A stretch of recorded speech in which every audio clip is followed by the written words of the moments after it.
प्यारे दोस्तों नमस्कार। और चलिए चलते हैं और पढ़ते हैं हिंदी साहित्य के इतिहास के महत्वपूर्ण प्रश्नोत्तर।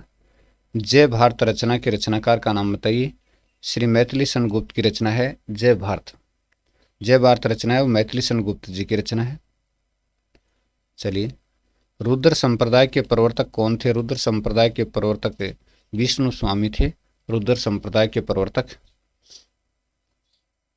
नेक्स्ट है, सनकादिक संप्रदाय के प्रवर्तक कौन थे?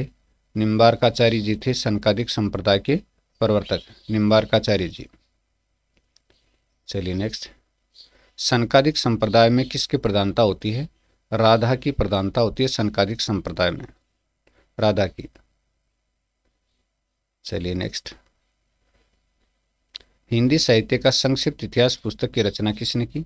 विश्वनाथ त्रिपाठी ने हिंदी साहित्य का संक्षिप्त इतिहास पुस्तक की रचना की थी, विश्वनाथ त्रिपाठी ने। अगला है, आचार्य रामचंद्र शुक्ल ने हिंदी का प्रथम महाकवि किसको माना? आचार्य रामचंद्र शुक्ल ने हिंदी का प्रथम महाकवि चंद्रबरदाई को माना था। चंद्रबरदाई को हिंदी का प्रथम महाकवि माना। चलिए नेक्स्ट, डॉक्टर रामकुमार वर्मा ने हिंदी का प्रथम कवि किसको माना है? स्वयंभू को हिंदी का प्रथम कवि माना है। डॉक्टर रामकुमार वर्मा ने हिंदी का प्रथम कवि स्वयंभू को माना है। नेक्स्ट क्वेश्चन अपना है, रिमझिम एकांकी रचना के रचनाकार का नाम बताइए। रिमझिम, डॉक्टर रामकुमार वर्मा का एकांकी है रिमझिम। चलिए नेक्स्ट, नामदेव ने अपनी रचना किस भाषा में लिखी थी? मराठी भाषा में लिखी थी नामदेव ने अपनी रचना। सूरदास ने अपनी रचना किस भाषा में की थी? ब्रज भाषा में लिखी थी सूरदास जी ने।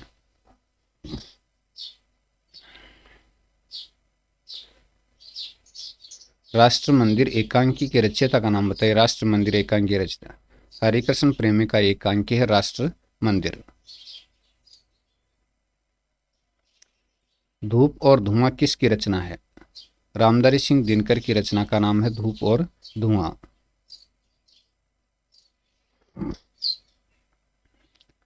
कल्याणी नाटक के नाटककार का नाम बताइए। जयशंकर प्रसाद का नाटक है कल्याणी। तो कल्याणी नाटक के नाटककार कौन है? जयशंकर प्रसाद हैं। जयशंकर प्रसाद का छाया कहानी संग्रह कब प्रकाशित हुआ? छाया 1912 में प्रकाशित हुआ था। छाया कहानी संग्रह जयशंकर प्रसाद का छाया कहानी संग्रह 1912 में प्रकाशित हुआ था। चलिए, गैंग्रीन कहानी के लेखक का नाम बताइए। गैंग्रीन कहानी के लेखक का नाम सच्चिदानंद हीरानंद बादशाह आगे की कहानी है जिसका नाम है गैंग्रीन। नेक्स्ट प्रश्न, आचार्य हजारी प्रसाद द्विवेदी ने हिंदी का प्रथम कवि किसको माना है? अब्दुल रहमान को माना है आचार्य हजारी प्रसाद द्विवेदी ने हिंदी का प्रथम कवि। चलिए, संत रैदास कहाँ के रहने वाले थे? कहाँ के आसपास के रहने वाले थे? तो काशी के आसपास के रहने वाले थे संत रैदास। नेक्स्ट, संत रैदास के गुरु का क्या नाम था? रामानंद जी था संत रैदास के गुरु का नाम, रामानंद जी। नेक्स्ट क्वेश्चन, संत कबीरदास जी का जन्म कहाँ पर हुआ? काशी के आसपास हुआ था संत कबीरदास जी का जन्म, काशी के आसपास। नेक्स्ट, श्रीधर पाठक ने किसका प्रबल समर्थन किया? खड़ी बोली हिंदी का प्रबल समर्थन किया था श्रीधर पाठक ने, खड़ी बोली हिंदी का। देवव्रत कहानी संग्रह के रचनाकार का नाम बताइए। देवव्रत कहानी संग्रह के रचनाकार जयशंकर प्रसाद की रचना है देवव्रत कहानी संग्रह, जयशंकर प्रसाद की प्रमुख रचना है। चलिए, पुरस्कार कहानी पुरस्कार कहानी जयशंकर प्रसाद की किस संग्रह में संग्रहित है? 5वें कथा संग्रह में संग्रहित है पुरस्कार कहानी। नेक्स्ट क्वेश्चन, जयशंकर प्रसाद के 5वें कथा संग्रह का प्रकाशन कब हुआ? 1936 में हुआ था जयशंकर प्रसाद के 5वें कथा संग्रह का प्रकाशन। श्रावकाचार की रचना किसने की? देवसेन ने की थी और ग्रंथ के रूप में हिंदी की पहली रचना मानी जाती है। श्रावकाचार्य की रचना देवसेन की थी और ग्रंथ के रूप में हिंदी की पहली रचना मानी जाती है। उपदेश रसायन रास के रचयिता का नाम बताइए। तो ये जिनदत्त सूरी की रचना है। उपदेश रसायन रास जिनदत्त सूरी की रचना है। चलिएगा नेक्स्ट। सुकवि सरोज के रचनाकार का नाम बताइए। गौरी शंकर द्विवेदी की रचना है सुकवि सरोज। नेक्स्ट रचना पढ़ते हैं। दुर्गा एकांकी के एकांकीकार का नाम बताइए। दुर्गा, और ये दोस्तों उदय शंकर भट्ट का एकांकी है। 1934 में प्रकाशित हुआ था दुर्गा एकांकी। चलिए नेक्स्ट। संत कबीरदास का देहावसान कहाँ पर हुआ? मगहर में हुआ था संत कबीरदास का देहावसान, मगहर में। संत कबीरदास की भाषा कौन सी है? सदुकड़ी भाषा है संत कबीरदास की, सदुकड़ी भाषा। मान मंदिर एकांकी के रचयिता का नाम बताइए। हरिकृष्ण प्रेमी का एकांकी है मान मंदिर। हिंदी भाषा और साहित्य का विकास ग्रंथ के रचयिता का नाम बताइए। हिंदी भाषा और साहित्य का विकास ग्रंथ के रचयिता अयोध्या सिंह उपाध्याय। हरिओद की रचना हिंदी भाषा और साहित्य का विकास। चलिए नेक्स्ट। चंद्रगुप्त, स्कंदगुप्त, ध्रुव स्वामिनी और अजातशत्रु किस नाटककार के नाटक हैं?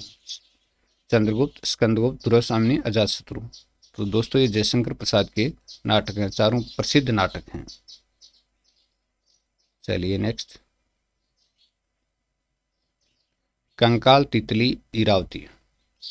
कंकाल, तितली और इरावती किस उपन्यासकार के उपन्यास हैं? तो ये जयशंकर प्रसाद के उपन्यास हैं और इनमें इरावती इनका आप पूर्ण उपन्यास है, पूरा नहीं हो पाया था ये इरावती।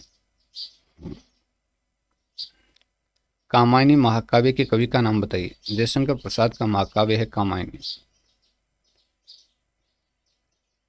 खड़ी बोली हिंदी का प्रथम कवि होने का गौरव किसको प्राप्त है? अमीर खुसरो को प्राप्त है खड़ी बोली हिंदी का प्रथम कवि होने का गौरव। चलिए। रजत रश्मि एकांकी रचना के रचनाकार का नाम बताइए।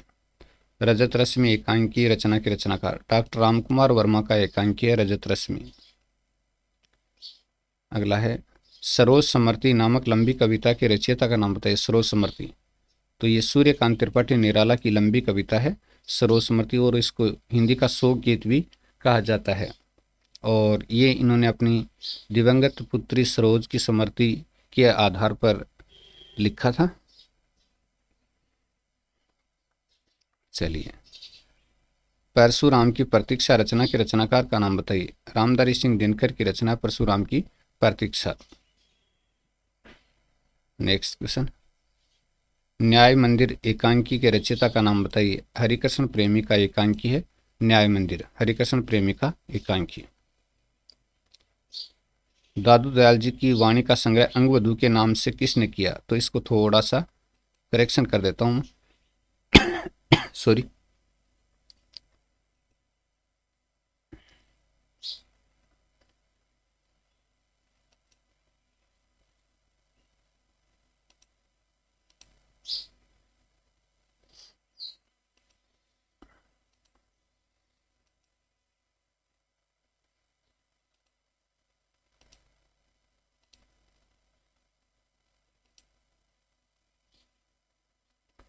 दादू दयाल जी की वाणी का संग्रह अंगवधु के नाम से रज्जब जी ने किया था। रज्जब जी ने किया था। ठीक है जी, आगे बढ़ते हैं। दादू दयाल जी की वाणी का संग्रह हरडे वाणी के नाम से किसने किया? हरडे वाणी के नाम से, हरडे वाणी के नाम से किसने किया? अंगवधु के नाम से रज्जब जी ने, और हरडे वाणी के नाम से किया था संतदास और जगन्नाथ दास जी ने किया था। संतदास और जगन्नाथ दास जी ने हरडे वाणी के नाम से संकलन किया था। आचार्य रामचंद्र शुक्ल ने हिंदी का प्रथम कवि किसको माना है? मूंज को माना है। तो दोस्तों वीडियो कैसा लगा? अच्छा लगा तो कमेंट जरूर कीजिएगा।